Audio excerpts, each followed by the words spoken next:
We spend our entire lives curating our homes. We arrange the furniture to feel inviting. We adjust the lighting to feel calm. We introduce scents and sounds that signal to our busy minds that the day is over and we are finally safe. We build our homes for the human nervous system. But when we bring a bird into our lives, we are inviting a creature from an entirely different world into our carefully constructed human sanctuary. To us, a living room is predictable. But to a parrot, a finch, or a cockatiel, this environment is deeply unnatural. Birds possess a level of sensory awareness that we can barely comprehend. They see spectrums of light invisible to the human eye. They hear frequencies we cannot detect. And most importantly, they are prey animals. Their brains are hardwired for hypervigilance. They survive in the wild by noticing the slight shift in the wind, the subtle shadow in the canopy, the sudden silence of the flock. When a bird begins to scream excessively, pluck their feathers, or suddenly bite the hand that feeds them, we often ask ourselves, what is wrong with my bird? But the more accurate question to ask is, what is wrong with their environment? Today, we are going to explore 5 everyday household items. Things you walk past every single day without a second thought. Things that, through the lens of human psychology, seem perfectly harmless or even beneficial. But through the lens of avian psychology, these items are a source of chronic, silent stress. By understanding these invisible triggers, we do not just stop bad behavior, we build a bridge of trust. We learn to see the world through their eyes. The first item is perhaps the most well-intentioned mistake a bird owner can make. The fabric tent, often sold in pet shops as a snuggle hut or a cozy bed. Look at it from the human perspective. We sleep in beds wrapped in soft blankets. When we see our birds sleeping on a hard wooden perch, our empathy kicks in. We want them to be comfortable. We want them to feel sheltered. So we buy them a soft enclosed space, believing we are offering them security. But we must strip away our mammalian instincts and look at the avian reality. In the wild, a parrot does not seek out a dark, enclosed space to sleep in every night. They sleep high in the canopy, on branches, surrounded by the open air and their flock. The only time a bird seeks out a dark, enclosed cavity is for one specific, highly stressful purpose: breeding. When you place a dark, cozy tent into your bird's cage, you are not giving them a bed, you are giving them a nest. And a nest changes a bird's brain chemistry.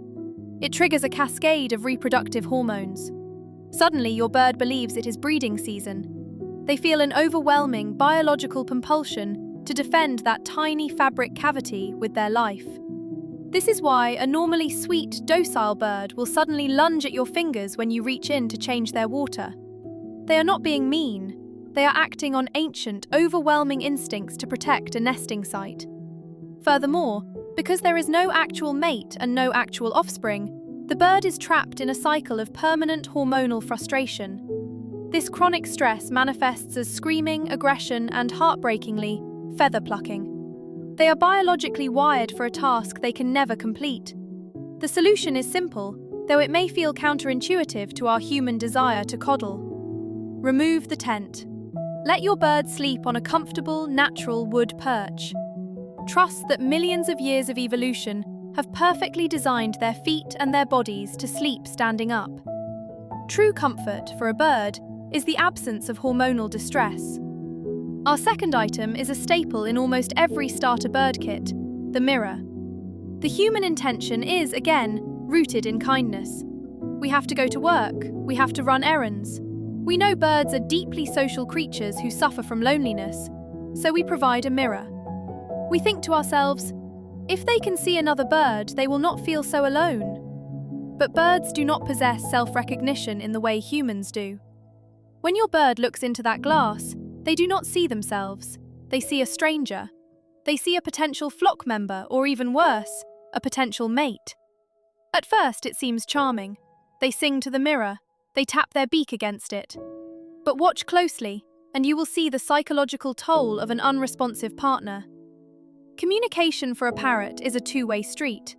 It is a complex dance of body language, vocalization, and mutual preening. When your bird approaches the mirror, they offer a piece of their heart. They ask for a preen, But the bird in the glass never preens them back. They regurgitate food, the highest compliment and sign of devotion in the avian world, and press it against the glass, but the offering is never accepted. Imagine being locked in a room with a person who looks exactly like you, who moves when you move, but who never speaks, never touches you, and never responds to your affection. It would not alleviate your loneliness. It would drive you to the edge of madness. For a bird, the mirror becomes an obsession. They may refuse to leave its side. They may become aggressively protective of it, biting you if you try to take it away. They are trapped in a loop of unrequited love and social confusion. Removing the mirror breaks this agonizing cycle.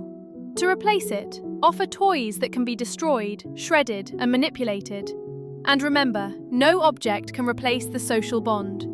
If you want your bird to feel less lonely, you must become the flock they interact with, or consider offering them a real, living companion. The third item is one built seamlessly into the architecture of our homes: the ceiling fan. To us, a fan is a source of relief. It moves stagnant air. It cools a warm room. It is background noise that we easily tune out. We rarely look up at it. But a bird looks up constantly. Their survival depends on it. In the wild, death comes from above. Hawks, eagles, and falcons strike from the sky. Because of this, a bird's brain is highly attuned to overhead movement.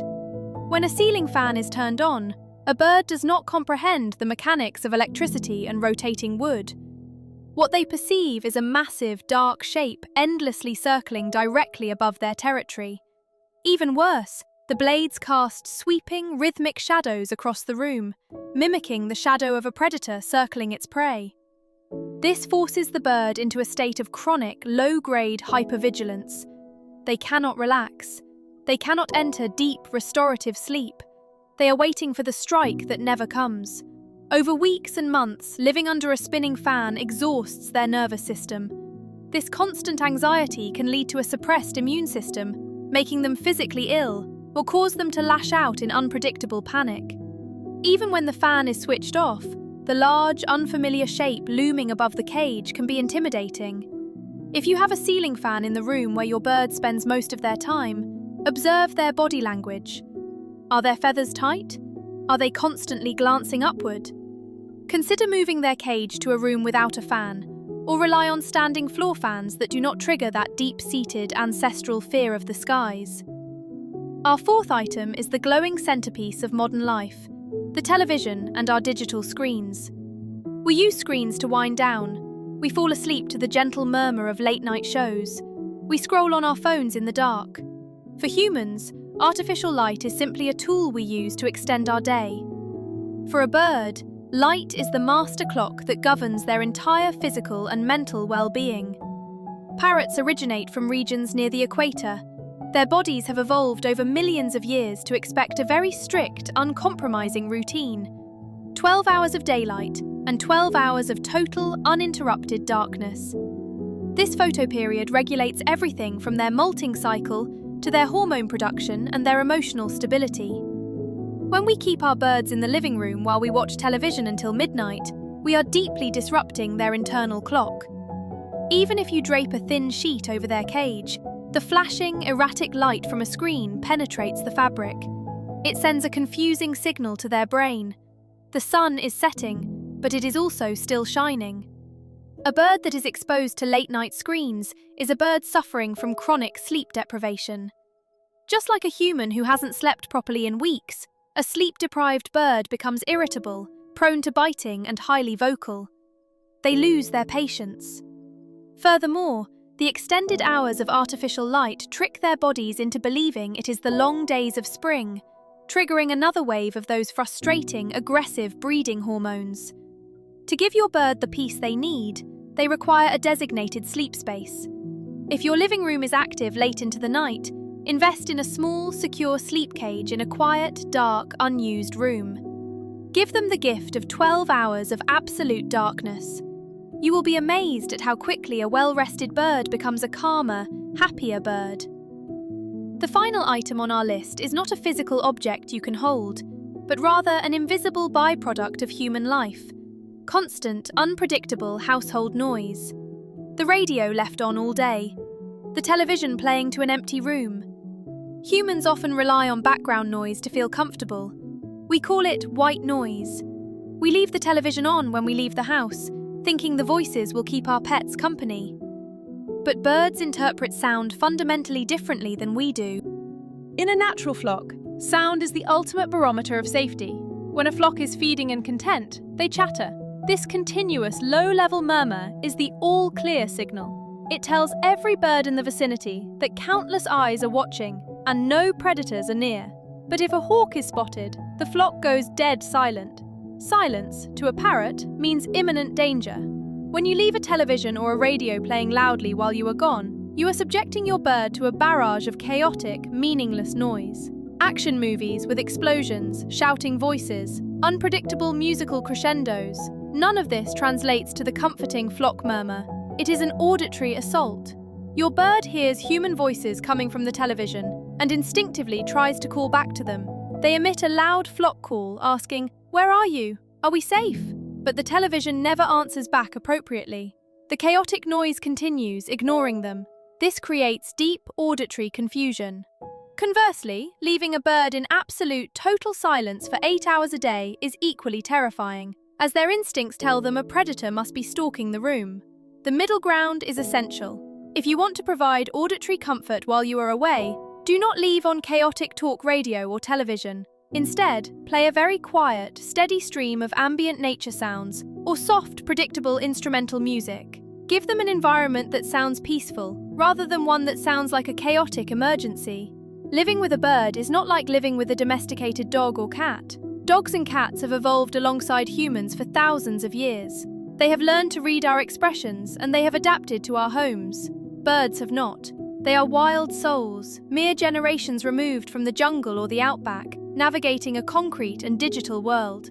When we look at our homes through their eyes, we begin to realize that what constitutes care is not always about giving them more things. Sometimes, true care is about taking things away. It is about removing the mirror that breaks their heart. It is about removing the tent that frustrates their biology. It is about turning off the lights so they can finally rest. Behavior is never just behavior. It is communication. It is a desperate attempt to tell us how they are experiencing their environment. When we stop trying to force our birds to tolerate our human world and instead adjust our world to respect their wild instincts, the biting stops. The screaming fades. What is left is trust, and in that quiet space, a true, profound bond can begin to grow.